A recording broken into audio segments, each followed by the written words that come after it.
Tinokukwazisa mhuri yeZimbabwe nhasi rimwe zuva.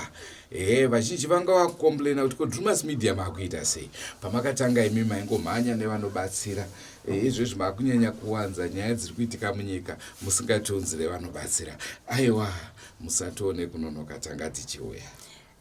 Sihlangana njalo namhlanje kolinye uhlelo siyalibingelela mahlabezulu siyalamukela abaningi benu besilikhala phela besithi Drewmas media kathi likuhambisa kanjani alathi liqalisa iprogram yenu lali sanda kakhulu ngokusiphathela abantu abancedisayo sisizakala kodwa kathesi angani selibamba kakhulu okwenzakalayo elizweni ezindaweni ezitshiyatshiyeneyo kodwa ke lingasiboni ukuphuza abesisiza phela besisendleleni besiliphekela silungiselela ukuthi siliphathele nje okumnandi uluju kunjalo.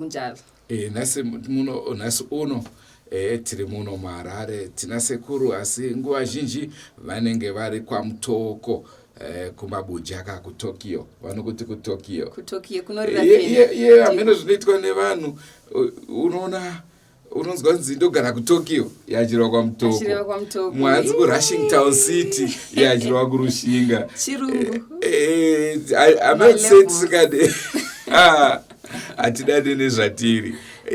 Anyway, nhasi uno tina SEKURU nyamasvisva SEKURU vanonzi SEKURU GUSVI isitozva GUSVI kariri anonzi ndorwa kana taenda kumba kwenyorera. Alright, ndo GUSVI. Tichawabvunza tikonzwa kuti zvinosangana papi. Aiwa zvakanaka sikona ke namhlanje khonapo eHarare silo SEKURU GUSVI. Uyande kakhulu kusebenza esendaweni emthoko kodwa laseHarare khonapha uyabe etholakala ezikhathini nje eziningi ezishashiyeneyo njalo. Shumba inini pari zvino rekedza inditi senguva dzese mhuri yeZimbabwe tinokurudzira kusubscribe kuDrewmas media. Drewmas media taking you to another level. Endru neshamba ndiro zita rangu Mandlovu special ndinodzi SEKURU GUSVI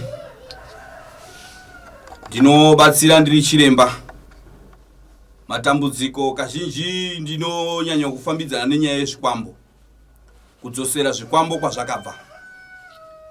Vamwe vanouya vachitaura kuti hatichaziva ndakachitora kuMalawi tinosvika kwetese kuMalawi iko. Vamwe vanoti ndakatora kuMozambique tinosvika tese kuMozambique. KuTanzania tinosvika tese kuTanzania. Kunyangwe vakangamwa pamba pacho kuti apa handichapazivi pandakatora chikwambo ichi chapedza mhuri vana vari kupera kufa mhuri dziri kuparara. Ini ndini ndichakutsvitsa ipapo iwo wozotaura kuti shuwa ndipano pandakasvika. Mozivana nachiremba wako moirana nachiremba wako todzosera chikwambo kwachakabva ndawa chikwambo ukachitora ukaita chokupisa mangwana zvinoramba zvichinetsa mumhuri. Ndinowanzorapa zvirwere zvepabonde wane matambudziko epabonde kana ndichite pabonde ndiri kubananidza ese. Dzimwe dzenguva bonde rinenge radhakiwa tinoita kuti risimukirewo. Dzimwe dzenguvawo wakuda kuti kana kuti watora zvirwere zvepabonde tinozoita kuti zvirwere zvezvi zvipore. Ndo zvimwe zvizhinji zvezvandinoita asi ndinonyanya kumhanya nenyaya dzevaroyi kuti varoyi vadzosere zvikwambo kwavakazvitora kwete kubvisa zvikwambo wochipisa kwete ndo zvandinoita. Liyazizwela mhuri yeZimbabwe uSEKURU yena uthi uyancedisa ikakhulu ukubisela ondofa elebe ababethethwe ngabantu mhlawumbe uthethe awusafuni ukuthi ube ulokhe ukusebenzisa uyahamba lawe lapho wathatha khona ondofa bakho liyebisela ngoba ukhuthaza ukuthi nxa kungayenza okokuchiswa kwesinye isikhathi kuyaqhubeka kuhlupha kuhlukuluza emulini. Ngakho ke uyabe ekhuthaza ukuthi nxa kuyikuthi ulabondofa bakho osizwa wena ukuthi hayi abasansebenzeli kumbe sebeqeda imuli ansafuni ukuthi ngibe labo uyahamba lawe lapho wabathatha khona mhlawumbe wabuthatha eMalawi Mozambique kumbe ngaphi liyahamba lonke mhlawumbe yabusikhodli ukuthi wathatha ngaphi yabesebenzisa yini imithi yakhe ukuthi imhambise lapho owathatha khona exactly khonapho libisele. Uyancedisa njalo ezintweni zendlini kozocansi mhlawumbe endlini akusela mlilo akusabhebhi uthandwa lusatshisi nxa sokuyisikhathi socansi uyancedisa. Kungaba imikhuhlane echiyeneyo ecansi uyelapha njalo. naye Mandlovu. Shumba. Pazvirwere zvataurwa pane chandinoda here kubatsirwa ipapo? Aiwa Shumba, imi muri right. Perfect 100%. aiwa ndinotenda. Muri yeZimbabwe ndofunga zvinzwa zvataurwa nasekuru GUSVI. Sekuru GUSVI naisekuru panhau yezvikwambo iyi hongu kana muri kutaura imimi kuti hazvite zvokubatwa kuenda kunodzosera ko vanenge vachiti mishonga yacho havachazivi, nekuti pana vamwe sekuru vaitaura kuti mishonga yacho yakarasika. Wazhinji vanoti mishonga yakarasika hatichaziva. Inini kazhinji ndinoti ngatitange tasvika pawakatora. Inini newawakatorera akakupa zvinhu uya tise tichauya pamba pani pamba pako. Kana tauya pamba pako iye anokwanisa chiremba ochitora zvinhu zvake kana kuti ndotora zvinhu zvake zvinhu zvacho tozvibudisa tozviisapa wobvuma kuti ichi shuwa ndiyo chandakatora ichi. Muridzi wacho otambira zvinhu zvake odzokera nazvo. Kutaura kuno kwatiri kuita tine imwe mhuri iri kwaMutoko. Mhuri iyoyi vana sekuru vakaenda vakanoromba. Nekuda kwebakakatanwa zvakavatora nguva kuti vange vachidzosera zvinhu izvozvo kusvikira sekuru vacho vakavapa mushonga vafa. Pakadaro panozoitwa sei? Mudzimu haufi, chinofa chatiri kutaura kuti chinofa inyama kana kuti ihomwe inosvikirwa nemunhu iyeyo ndiyo inofa. Mweya unenge uripo mumhuri imomo munofanira kunge muine munhu muridzi wazvo anofanira kunge asara anosiyirwa zvinhu zvakafanana nemachira, anosiyirwa zvinhu zvakafanana netsvimbo seyandakabata, anofanira kusiyirwa zvinhu zvakafanana negona randinaro. Munhu iye akasiyirwa zvinhu izvozvo ndiye munhu watinosvika tichinopa. Vazhinji vanorohwa nehana kana muchiti gona imimi munenge muchirevei? Gona tinenge tichitaura kuti gona riri pakawanda. Gona chinhu chakafanana nekuti idende rakagadzirwa rakadai rinosvikira midzimu yedu, kana kuti panosvikirwa, kana kuti chinhu chatinoti chinokosha pakuti iri ndiro gona rangu randinaro. Handitika zvari ndiro gona rangu randinaro ndo mandinodira pfuta rangu imomo, ndo munobva zvese. Kana ndakuita basa mumwe anoshandisa gona irori mukurapa, anenge akaita rokuromba. Handimukunzwisisa? Saka kune makona mamwe anoshandiswa nemunhu anenge aita zvekuromba. Makona mazhinji ndio ekuromba. Renyari sere? Ko kana ndisingarombe inini ndinozoziva sei kwakarombawo mumwe. Ndawa inini changu kuuraya zvakarombiwa ndinenge ndazotorawo simba rinodarika mamwe masimba anenge ari pasi. Inhauye masimba. Inhauye masimba.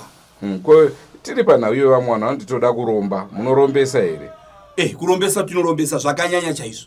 Tinorombesa wanoda kuvhura masangano awo machechi waye, tinowarombesa, tinomugadzirira sowe rake kutoromba ikoko. Rinogadzirwa vanhu voungana pozara zvakanyanya, munhu osimukirawo zvaari kuda, mbiri yoenda kuromba ikoko. Mumwe anoromba mugodhi mamaini ayaya, mumwe anoromba maini yake yosimuka zvakanyanya. Kungochera mazuva mairi mashomanini mari yatanga, munhu akutoenda mberi nebasa.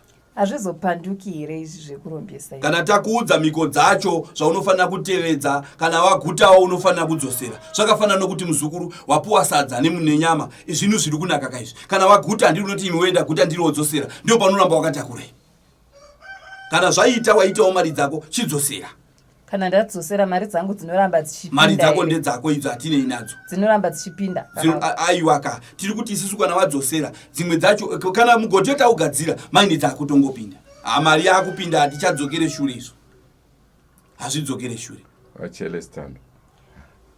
Kunzima muli yeZimbabwe ziyavoroma lapha.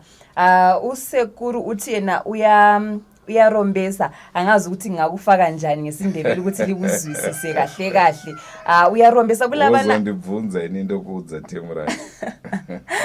Kulabana abaye belamamayini abo kumbe belamabhizimusi abo alifuna ukuthi kuthuthume phela, imali igcwale, imali ibisiza isanda ngobunengi bayo. Uyalinika imithi esetshenziswayo ukuthi lirombe, imali iqalisa ukungena, imali iqalisa ukuthuthuma. Kodwa kuthiwe kuyebe kule mithetho eyabikhona okuyamele ube uyilandezela nxa ufuna ukuthi kube kukuhambela kahle. Kulezi vumelwano ezenziwayo ongamelanga ube utholakala uzephula. Uthi yena nxa kuyikuthi sokukuhambele ufuna ukuthi kungakuphendukeli kabi, kuyamele uphendukise phela imithi oyabe uyiphiwe ukwenzela ukuthi lawe kungakuhambeli kabi, kungakuchithekeli ngendlela embi. kodwa uyatsho sibili uyavuma ukuthi hayi mina ngiyarombesa. Even kulabana bamapostori ababe befuna ukuthi ama-church abekhule, abantu bebe baningi bebuya bezosizwa, uyanika njalo amandla wona lawo uSekuru.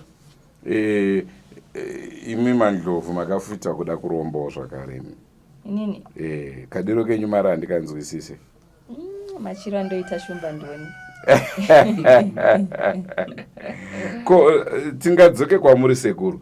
Tinonzwa kuti vanoromba vazhinji vacho vanenge vakugara nenyoka mumba vachichengeta nyoka. Ichokwadi here? Ya, ichokwadi. Vanhu vanoromba zvinhu zvakasiyana siyana. Haungazotadze kuchengeta nyoka kana vaida unoiwana. Munhu anoenderana nezvivindi zvake noushingi hwake kuti aiwa inini ndaida nyoka iyi ndogara nayo inondipawo mari. Izvo hazvitadzike, zvinoita zvinhu zvakanaka chaizvo.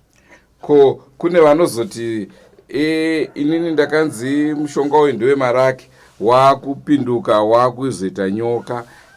Ichokwadi here ichocho kana kuti munhu anga atoenda achinoromba? Vazhinji vacho vanoenda vachinoromba zviri pachena, asi kuti mukuchitaurirawo mhuri unenge wakunyara kuti uchivaudze kuti vana vangu inini ndakaromba, wakuchingotaura kuti zvireruke. Ndo kazhinji kacho.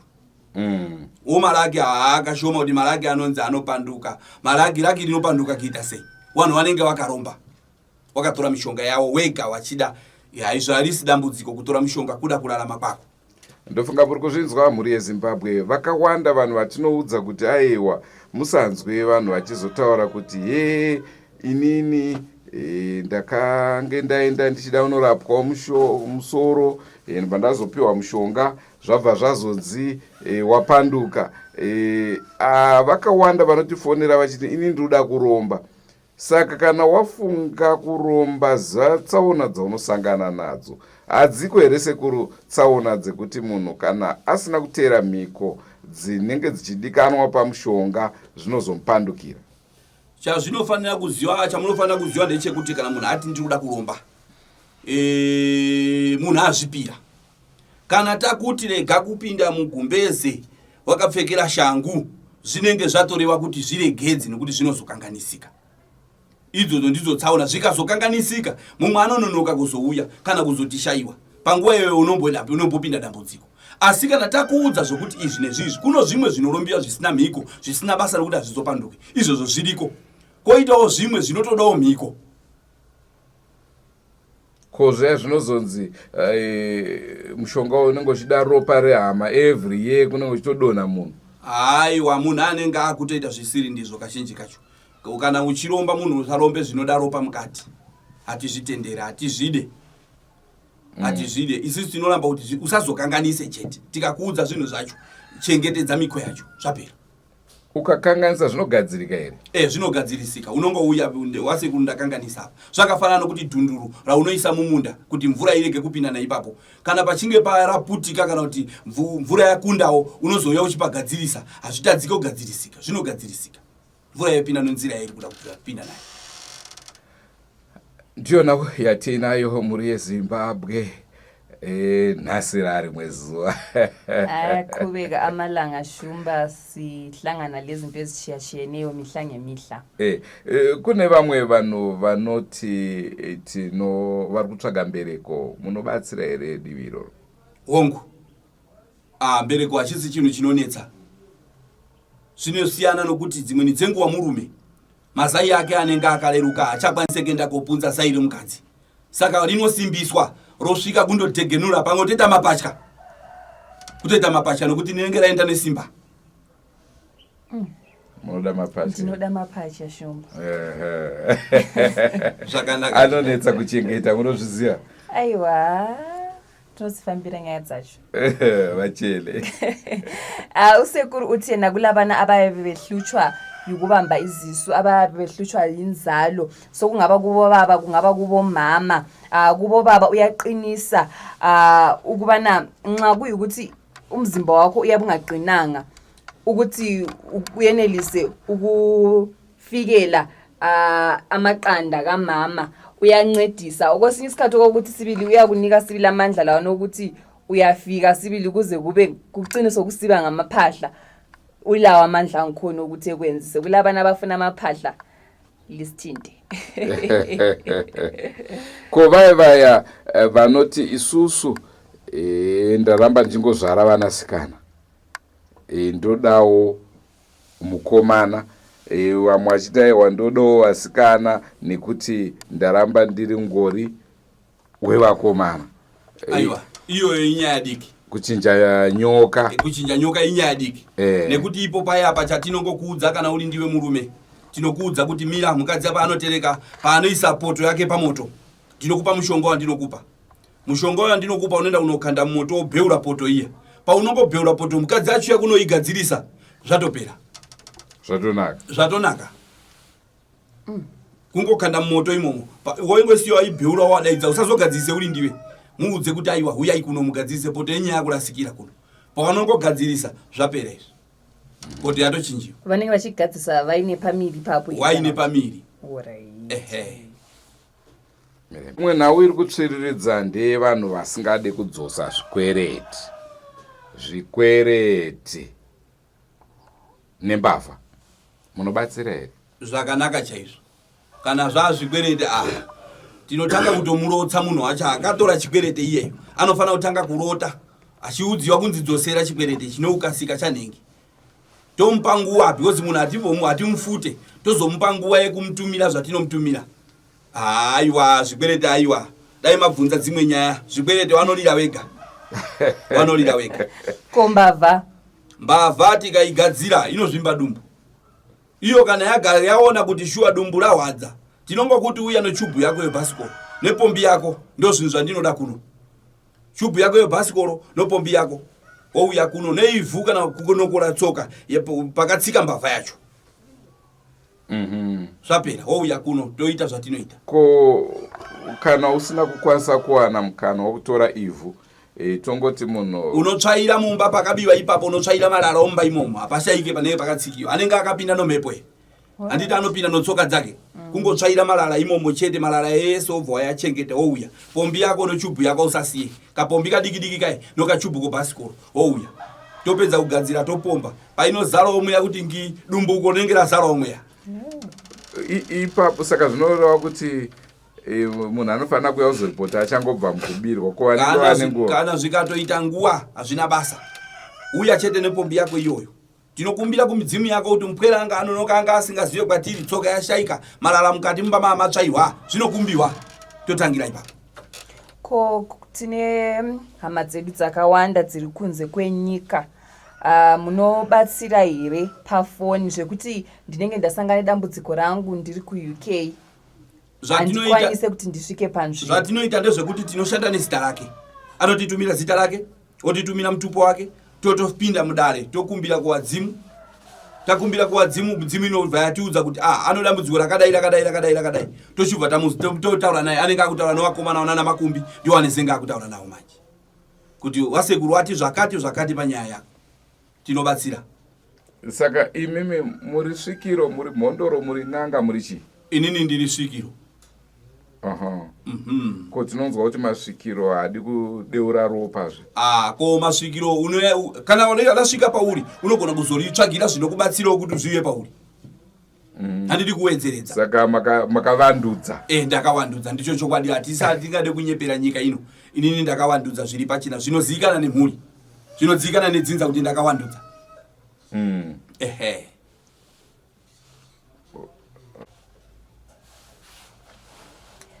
Tingada kubvunza zvekare kuti pazvirwere apo mangobata toda kunyatsoziva kuti ndezvipi zvirwere chaizvo zvamunobata. Mazuva ano tine zvirwere zvakaita sana shuga, ana BP, ana asthma nana cancer. Zvakanaka. Zvirwere zvandinokwanisa kurapa. Wana cancer kana ichakawamba isati yakanganisa miri wese tinorapa zvakanaka ichipera. Asi ikange yawandisa mumwiri zvinenge zvakunetsa zvinoita kutoshinga nowadzimu wedu wotiri pamwe chete kuti zvinizvo zvinge zvinofamba. Cancer inorapika. Wana shuga aiwa wana shuga awa hazvisi zvirwere zvinorapika izvo nana BP zvinorapika. Go back to send. Kudzosera kuna akazvitora. munhu anenge achindiroya uye achindishungurudza chida kuti asangane nazvo. Izvo zvinenge zvakanakira kuti kungorovera chete. Iye pache zvake zvaanenge aita anenge atumira zvinhu izvozvo zvaatumira nokuti inenge ndisisa kupe inini chakaipa. Inini ndinomagadzirira andinoita zvodzokera iye pache zvake. Kana zvamuhwadza ndiye achazoya kokumbira roregere. Kazhinji ndinoda kuti kana wamutumira chikwambo, watumira inini chikwambo, chinofanira kudzoka kwauri iwewe. Kana chadzoka kwauri iwewe, chochibata pamwana wako. Chichitaura kuti baba makamandituma kwakati, kana kuti ndakandatumwa kwakati asi ndatadza kusvika. Mavanzo Sekuru, back to sender specialist. Uyachu Sekuru tiko khona ama back to sender la futhi uyancedisa khonapho. Mina mhlawumbe suhlutsho wahlutsha asufuna kubuyele kulo okubangelayo. Uyakuncedisa ubana kubuyele khona ngale.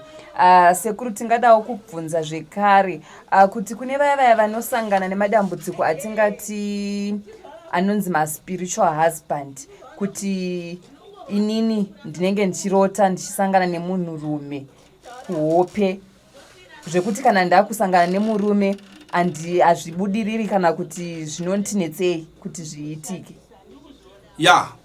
Zviri kuwakadzi wakawanda, zviri kuvarume wakawanda zvandiri kutaura izvi. Sei ndiri kudaro? Ndiri kutaura kuti nini kuno wakadzi wakawanda vandasangana nawo vachiuya vachitaura kuti ndinoti kana ndakarara ndinorota ndiine murume wandiri kurara naye, kana kuti ndinorota ndichirara kana kuti nomumwe munhu, kana kuti chimwe chinhu chandisinganzwisise. Asi murume wangu akachiuya mwoyo wangu unengosisada, anenge akutoramba bonde. Zvinhu izvozvo kazhinji zvinosanganikwa nazvo. Kazhinji kuno vanenge vakaromba mumuri. Dzimweni dzongu vakaromba mushonga watinoti gondo waturuka mubobobo, ndio unowanza kudaro. Mwana wakaromba mushonga wokuti nengi kana kuti kupindira vanhu mudzimba, kana kuti unenge wakaitiwa mukadzi wechikwambo. Saka zvinogadzirwa. Tine zvatinoita zvandisingakwanise kukuudza nokuti vanhu vacho vakazvinzwa vari kuita izvo zvanoziva ndizvo zvatichazoitwa.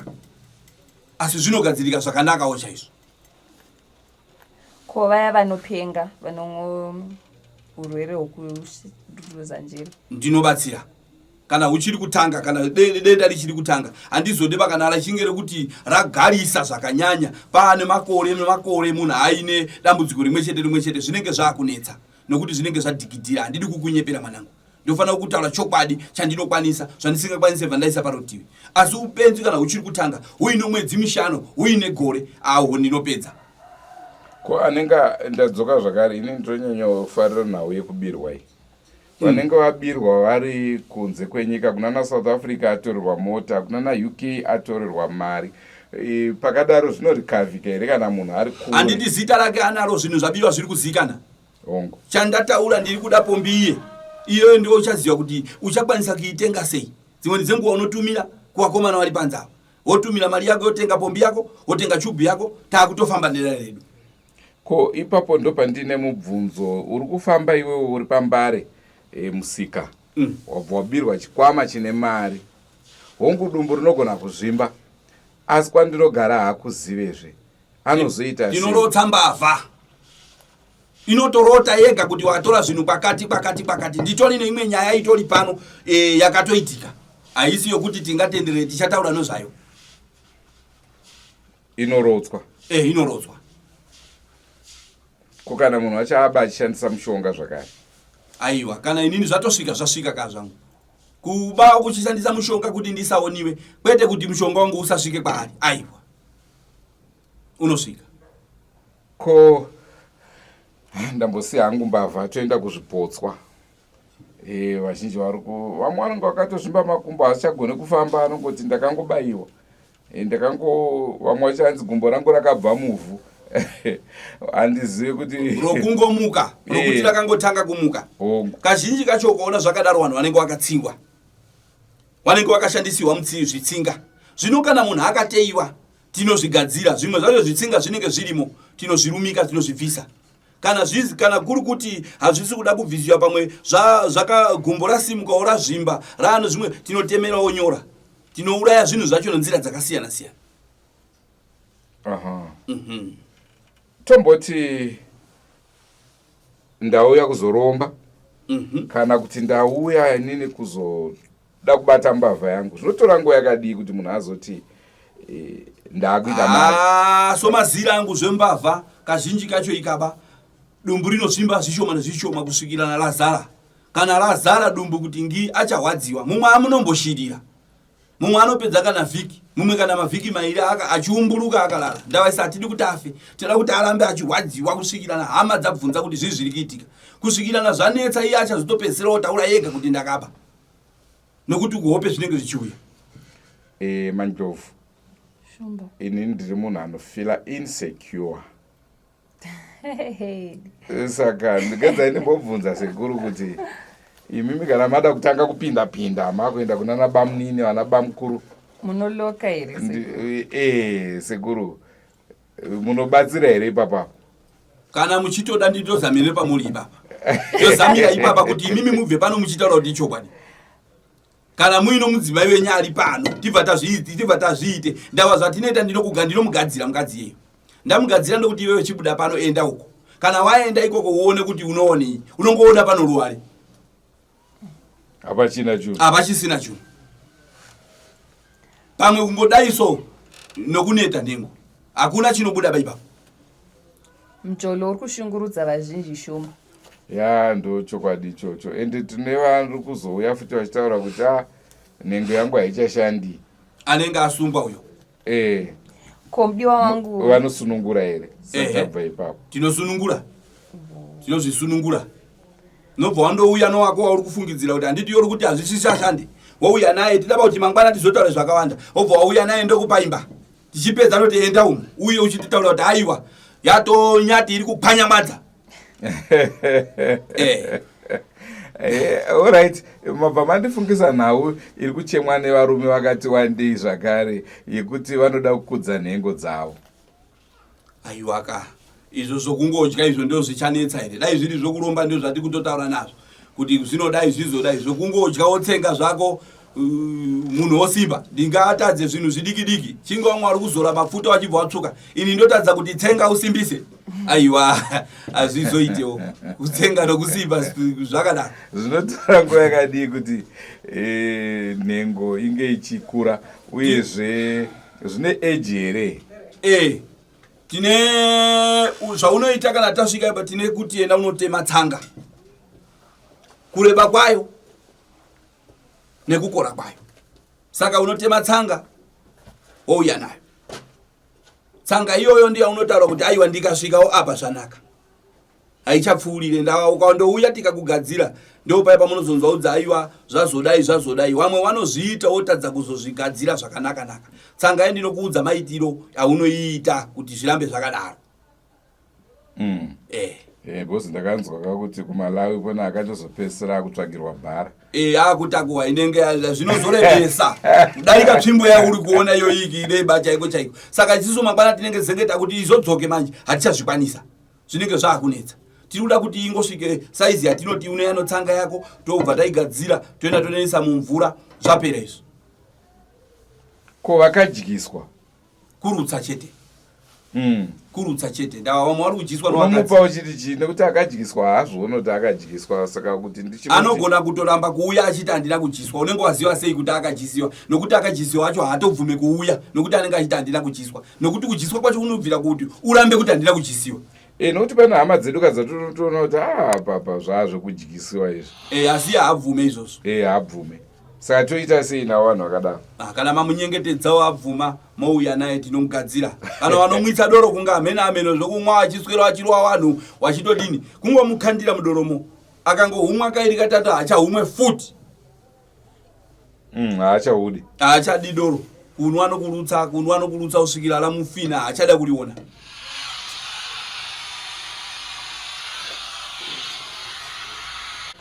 Ko pane dzimwe nguva dzekuti unotoona kuti munhu uyu handina kukama naye, hatizivane, asi upenyu hwake huri kumushungurudzira padoro apo. Ndine maitiro here ini nekuti ndikwanise kumuyamura iyeye munhu iyeye kuti asanwe doro? Hazvitenderwe kumanikidza munhu nokuti hauna kukama naye, hauna ushamwari naye, hausivane naye. Zvinonetsa. Asi kana hama yake iripo, kana kuti mudzimai wake ndiye anokwanisa kuzoti imiwe zvandiremera izvi, ndiwo munokwanisa kuenda unotsika kana kunoudza, kwete kuti mimi momuvhurira hari yake ari kumwa momukandira, akakuona anoti mandikandira mushonga, hondo yacho haizoperezve. Ndaisa kubvunza mutupo wenyu. Nyamasvisva. nari munondoro wazungu wedande biri naganyiri Manjovu ndine zvimwe zvandishungurudza Shumba. Ndagarisa ndiri kuramba kuti ndirorwe, zviri kuramba makore afamba ndichingoti ndikadanana uyu ndikapinda mune imba zvopera, ndoda kurorwa ndigare pamba zvibudirirewo zvinogadzirisika here, kana kuti zvimwezve pamwe mukafamba zvipindura pamwe chete ipapo. Tadanana nemunhu tarambana, ndoda kuti mudiwa wangu adzoke zvinogadzirisika here. Mumhuri tiri kuberekwa mumhuri dzakasiyana siyana. Kuno vamwe vanoberekwa vachiiswa jambwa nomunyama, zvimwe imhepo dzokumusha kwawo dzomadzitate wakanenge wakafawo vasinawo kuroorwa. Izvi zvizhinji zvinogadzirwa nekukugeza jambwa nomunyama zvotanga zvabva pauri. Kana zvabva pauri tinenge taane hondo yekuti chii chaakuda kuchiitwa pauri manje. Ndava nokuti jambwa nomunyama kazhinji kacho ndo zvinokonzeresa dambudziko iroro. Kudzoka kwomudiwa anombonetsa here. Zita rake rawanikwa zvarotarisa mubhodhoro tosunga, anouya pamba akagara zvachose. Zvokutoramba vamwe vese. Aiwa, kusatoda kuwaona. Ko tine dambudziko revana vari kurasika. Vana 2 years mwana ungonzi ashayikwa. Taenda pamwe kumasowe. Kudai mwana tishamuwani. Mwana ano kazhinji kacho zvinhu zvacho kana asina kutohwa hake nemabhinya, kana zviri zvomushonga, wazhinji wari kushandisa mishonga. Azvi kazhinji kacho zvinowanzoitwa noukama wachida kuchekeresa, kana kuti aida kuti business rake rikure, kana kuti achida kuti chikwambo chake chisimukire, kana kuti akuda kupa chikafu chikwambo chechikafu obva achipa mwana uyo. Haangataure kuti ndinabereka. Saka tovabatsira sei vanhu vakadai? Wanenge wakuda kuudzwa kadzinza rinounganidzwa, kana richinge raunganidzwa udzonzi iwewe titaurire ndiwo wakadai. Asi zvinoita here kuti imimi mushanyire dzinza racho kwarinenge riri movabatsira ikoko? Zvakanyanyawo chaizvo. Ndofunga vari kuzvinzwa vane matambudziko akadaro. Iroro nyaya iyoyi yevana vakashayika hatisati tagadzirisa, tichavakumbira sekuru kuti vange vachitibatsira panhau iyoyo. Ndozviziva mhuri yeZimbabwe mune mibvunzo yakawandisa, asi hatigone kuzoibvunza yese. Asi chatinongoita kubatawo iyo yamunenge muchititumira muchitiko ini ndakadai, saka ndozvifambisawo sei. Ikoko nokumhuri yeZimbabwe siyazi imbuzo levelilayo phela imnengi kakhulu, kodwa ke siyazama ngalapha esikwanisa khona, ngalapha esenelisa khona ukubana silibuzele, sibuze mhlawumbe singaba ikhona esiyabe sichile, kodwa siyabe sizamile lathi ukuthi sibuzisise imbuzo yonke eliyabe libuza. Naizvozvo pane pamwe patinozongotiwo zvanhasi zvakwana sezvazvatoita ipapa, tinenge takugumira pano. Zvimwe zvacho tinenge tambotaura futi nana sekuru achititaurira chirongwa chisati chatanga, saka dzimwe nguva tinenge tane mhindurowo zvakare kwazviri, asi zvimwe zvacho tinenge tisina kukwanisa kubvunza. Naizvozvo vanenge vachida rubatsiro, tinenge tibatei tione kuti tingayamurane sei.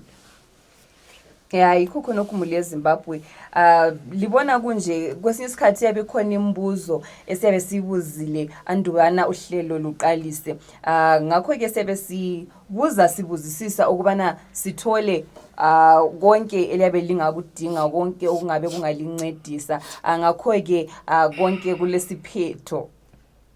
Konke kulesiphetho siyafika lapho esiphetha khona, lapho esiphelela khona. Ameno pamwe sekuru muno zvamungade kusira veruzhinji tisati taoneka.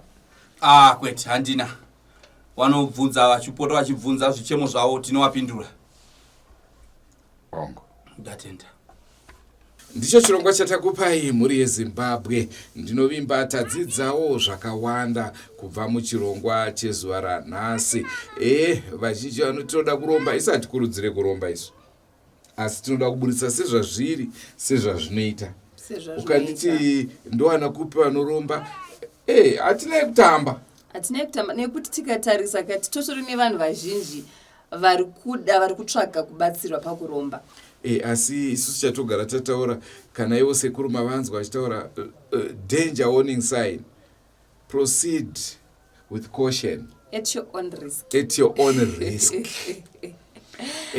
Nekuti ukatadza unoparadzisa iwewe, ukatadza unoparadzisa dzinza, mhuri yese inopera kuti nenyaya yekuti ndiite bhegi chete lizizwele mhuri yeZimbabwe kula vana avafuna kuromba, avafuna kubamba mabhiliyoni amatriliyoni ngesikhathi esifitshane. Usekuru uthe uyancedisa njalo, kodwa thina njenge-Drewmas Media asikhuthazi ukwenza into ezinjalo ngoba ekugcineni kwakho konke kubuya lezinto eziyabe zihlupha eziyabe zinzima. Angakho-ke kodwa lizizwele usekuru ukhulumile ukuthi yena uyenelisa ukuthi ekwenze, uyabuya sibile ukuncedise ukuromba kwangikhona, kodwa utshilo ke ukuthi kulezinto eziyabe zikhona, kulezivumelwano ezishiyatshiyeneyo eziyabe zizathathwa khonapho oyabe ungamelanga uzephule. Ngakho ke ungayephula izivumelwano zakhona uyabe uzahlangana lakho, and ngempela uyabe uzahlangana lakho. Uyezve chandoda kuzivisa mhuri yeZimbabwe ndechekuti isusu zvinonzi nana sekuru tinogona. Isu tinovapa vanhu vatinoti timboona kuti vanogona here kana kuti kwete. Mumwe munhu anoenda achirwara nemudumbu unobatsirwa opora, mumwe oenda achirwara nemudumbu otadza kupora. Naizvozvo haisi mhosva yeDrewmas Media. Isusu tinenge chikuratidza kuti vamwe vakambofambawo napa zvikavaitira. Naizvozvo musazoti munhu wenyu, asi munhu wedu ndewedu, nekuti iwo watomudawo kuti atiwa wako futi. Ndinonzwa vamwe vachiti zvoni munhu wamuri kundipa uyu anonyatsopedza dambudziko rangu zveshuwa kutopera. Zvinoitika kuita unge takamboritawo dambudziko racho.